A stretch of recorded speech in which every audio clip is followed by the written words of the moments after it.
السلام علیکم، آپ دیکھ رہے ہیں معلومات کی دنیا اور میں ہوں کامران۔ آج میں واقعہ کربلا میں آپ کو شہزادہ علی اکبر کی شہادت کے بارے میں بتاؤں گا۔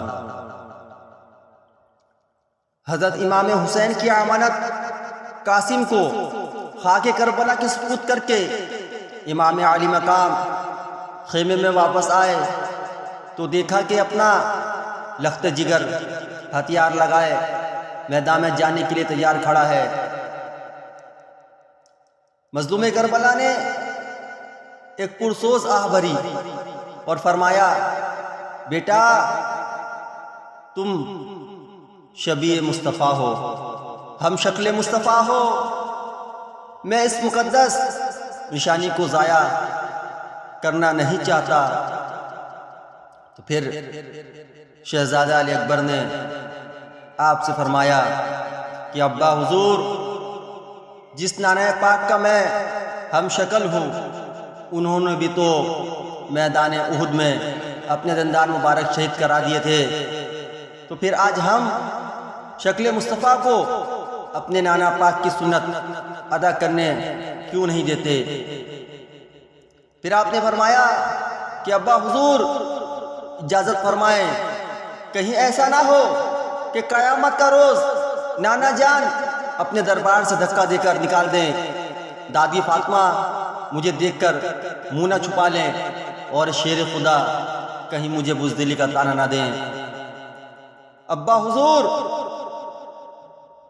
اگر آج آپ نے مجھے حق اور صداقت کی حفاظت کے لیے شہید ہونے کی عزت نہ دی تو بہت ہی ممکن ہے کہ کل آنے والی نسلیں آپ پر الزام لگائیں کہ حسین نے اپنے بہن کے بچوں کو شہید کروا دیا اور اپنے حسن کے بیٹے کی قربانی تو دے دی، مگر جب اپنے لخت جگر کی باری آئی تو گھبرا گئے۔ آپ نے فرمایا کہ جاؤ بیٹا، تمہیں بھی رن کی اجازت ہم نے دی، تم کو بھی شہید ہونے کی عزت ہم نے دی۔ شہربانوں نے علی اکبر کا لباس بدلا، آپ نے نانا مصطفیٰ کا امامہ لگایا اور حضرت زرہ کی چادر اوڑھی، امام علی مقام نے ہتھیار لگائے، امیر حمزہ کا نیزہ تھا، حضرت جعفر کی کمان تھی اور بابا علی کی تلوار۔ یہ ہاشمی شہزادہ جب اپنے جسم پر ہتھیار لگا کر اپنے بھائی زین العابدین کو آخری بار ملنے کے لیے خیمے میں گیا تو ایک حشر بپا ہو گیا، پاک دامن بیویوں کی چیخیں نکل گئیں، شہر بانو بے ہوش ہو گئی، امام بھی تڑپ گئے۔ ہاشمی شہزادے کو میدان جنگ میں جانے کے لیے تیار کھڑا دیکھ کر ایک حشر بپا ہو گیا۔ شاعر کچھ اس طرح کہتا ہے، دیتے تھے اہل بیت دہائی امام کی، دیتے تھے اہل بیت دہائی امام کی، تصویر گھر سے جاتی ہے خیر الانام کی، تصویر گھر سے جاتی ہے خیر الانام کی۔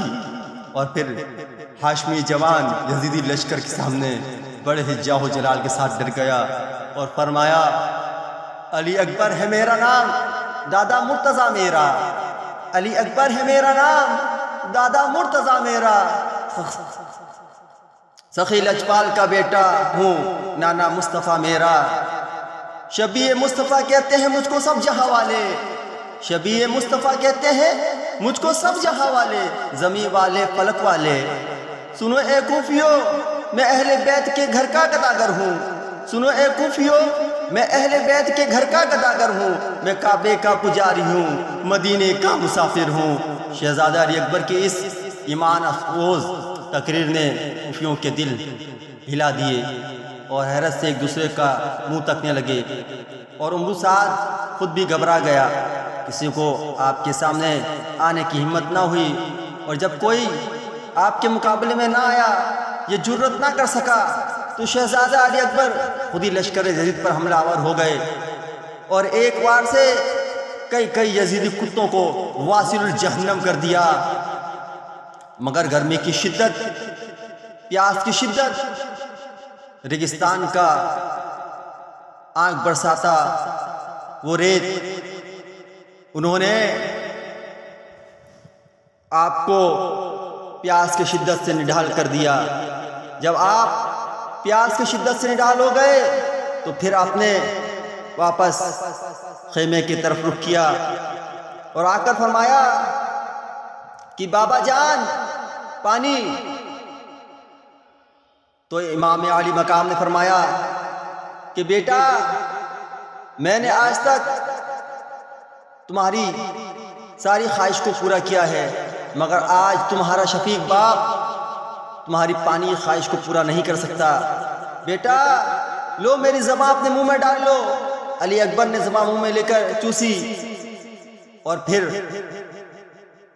حسینی شیر میدان کربلا کی جانب روانہ ہو گیا اور پھر بجلی بن کر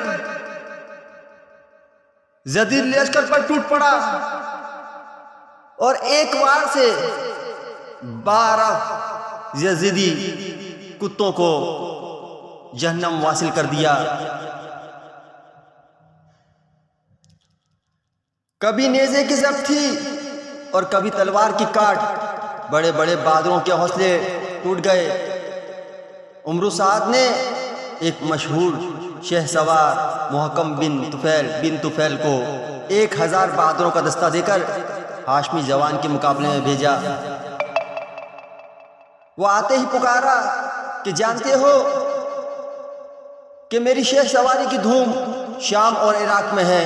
آپ نے فرمایا کہ میری شجاعت کا چرچا زمین و افلاک میں ہے، اور پھر آپ نے تیغر حیدری کے وہ جوہر دکھائے کہ کوفیوں کے بہادروں کا یہ دستہ پیچھے ہٹنے پر مجبور ہو گیا اور آپ لشکر کے اندر گھس گئے۔ آپ کی تلوار سے ایک ایک وار میں کئی یزیدی جہنم رسید ہوتے، خزاں کے پتوں کی طرح کٹ کٹ کر گرنے لگتے۔